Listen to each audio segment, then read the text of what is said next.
Hey everyone, welcome back to my channel. आप देख रहे हैं आपकी अपनी क्लासेस के आर स्टडी क्लासेस। और आज के इस वीडियो में हम पढ़ने वाले हैं क्लास 8 का हिंदी दूरवा का चैप्टर 11, जो कि है हिंदी ने जिनकी ज़िंदगी बदल दी, मारिया नेजियशी। यहाँ पर इसके जो लेखक हैं वो हैं जयप्रकाश पांडे जी। चलिए शुरू करते हैं। सबसे पहले जैसे कि मैंने आपको बताया कि ये जो पाठ है वो जयप्रकाश पांडे जी ने लिखा है, और मारिया नेजेशी की यहाँ पर जो जीवन की सच्चाई है उसको यहाँ पर बताया गया है। मारिया जो है वो हिंदुस्तानी नहीं थी, उसके बाद बावजूद भी उन्होंने हिंदी में बहुत ही अच्छी अच्छी सीख उन्होंने दी। ठीक है, हिंदी से उनका बहुत ज़्यादा लगाव हुआ, हिंदी को उन्होंने अपने जीवन में उतारा और हिंदी की वजह से वो पूरी दुनिया में जानी गई।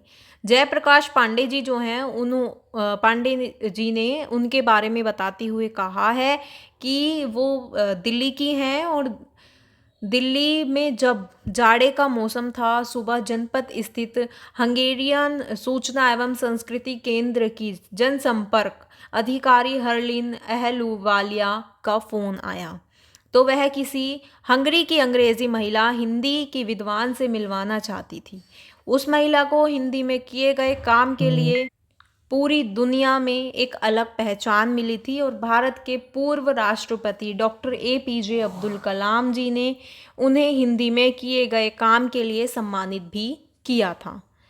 वह महिला भारत में कुछ दिन के लिए ही आई थी, और उसी दिन उन्हें शाम 6 बजे दिल्ली से बाहर भी जाना था। उनसे मिलने के लिए सुबह 10 बजे का समय तय हो गया, और जब उसके बाद जो लेखक हैं वो बताते हैं कि अब उनसे बात करने के लिए सूची भी तैयार हो गई थी कि क्या क्या बात हमें उनसे करनी है।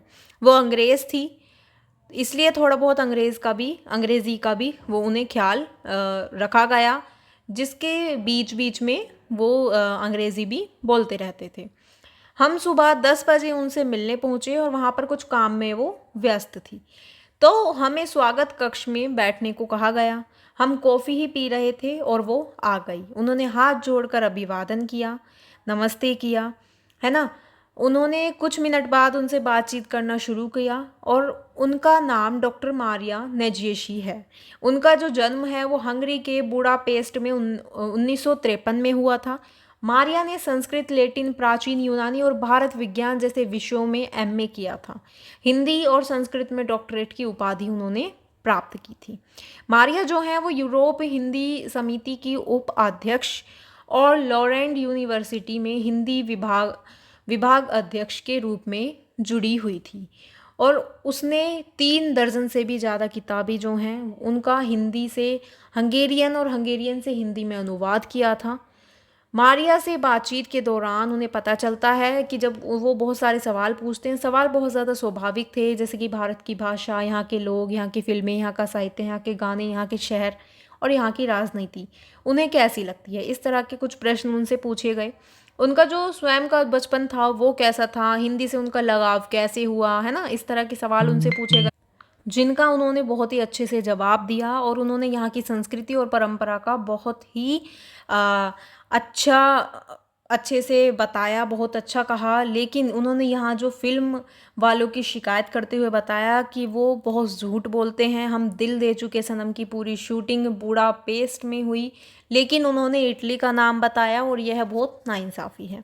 उनकी शिकायत का कोई जवाब नहीं था। उनसे हिंदी के बारे में सवाल किया गया कि फिर वो अपने बचपन की बातों को याद करने लगी। उन्होंने बोला कि भारत में वो संयुक्त परिवार में रहते थे, मतलब रहते हैं, लेकिन हंगरी में ऐसा नहीं है, और 20 साल तक माता पिता के पास रहते हैं, और मेरे माता पिता का तलाक हो गया था।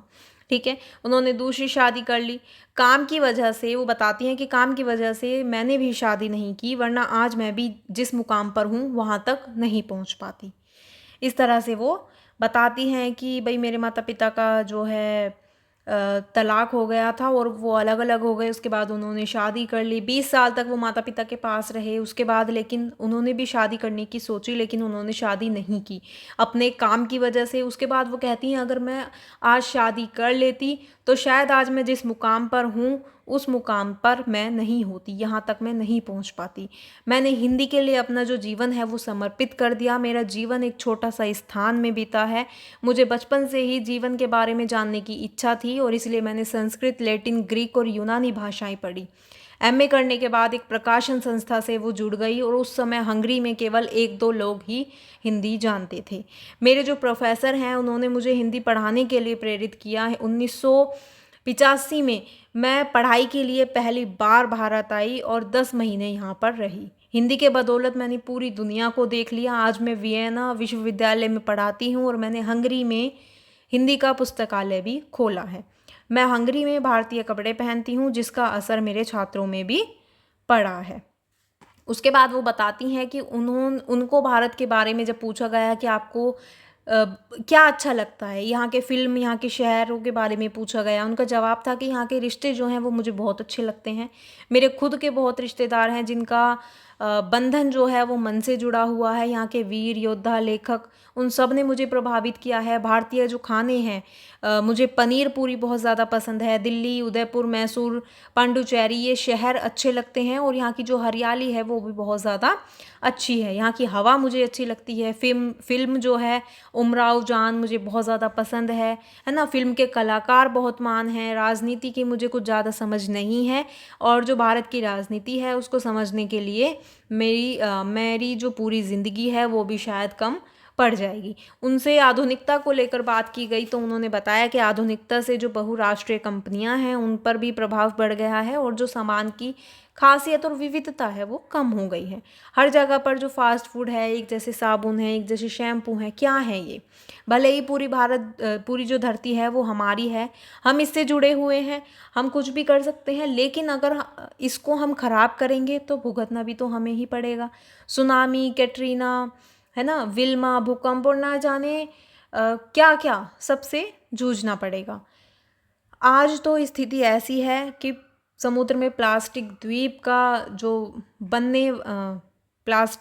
तक जो है वो बनने वाला है ना। क्या हम सब ने ऐसी ही विश्व की कल्पना की थी? इस तरह का वो जवाब देती हैं, कितनी अच्छी तरह से वो जवाब देती हैं।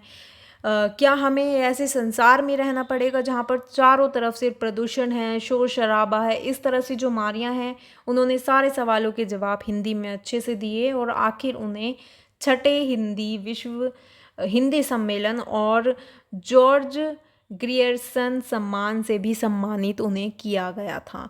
हिंदी ही जो है मारिया को एक हिंदी ने पहचान दी और सम्मान दिया। कभी ना भूलने वाली एक ऐसे व्यक्तित्व को उन्होंने जन्म दिया जो आज भी दुनिया भर में जानी जाती हैं। ठीक है, मारिया जो हैं हिंदी से उन्होंने पूरे विश्व में पहचान बनाई और इसीलिए यहाँ पर इस चैप्टर का नाम भी रखा गया कि हिंदी ने जिनकी ज़िंदगी बदल दी वो थी मारिया नेजियेशी। ठीक है, तो इस तरह से वो यहाँ पर बताती हैं कि किस तरह से हिंदी से उनका लगाव हुआ, क्या उन्हें अच्छा लगता है और किस तरह से उनका जो करियर है उसकी शुरुआत हुई, क्या हुआ, सब कुछ यहाँ पर बताया गया है। चैप्टर काफ़ी ज़्यादा अच्छा है। मुझे ऐसा लगता है कि आप लोगों को बहुत ज़्यादा ध्यान से इसे पढ़ना चाहिए तो आप अच्छे से समझ पाएंगे। होप सो आपको अच्छा लगा होगा। वीडियो अच्छी लगी हो तो वीडियो को लाइक, कमेंट, शेयर ज़रूर करें और मेरे चैनल को सब्सक्राइब करें।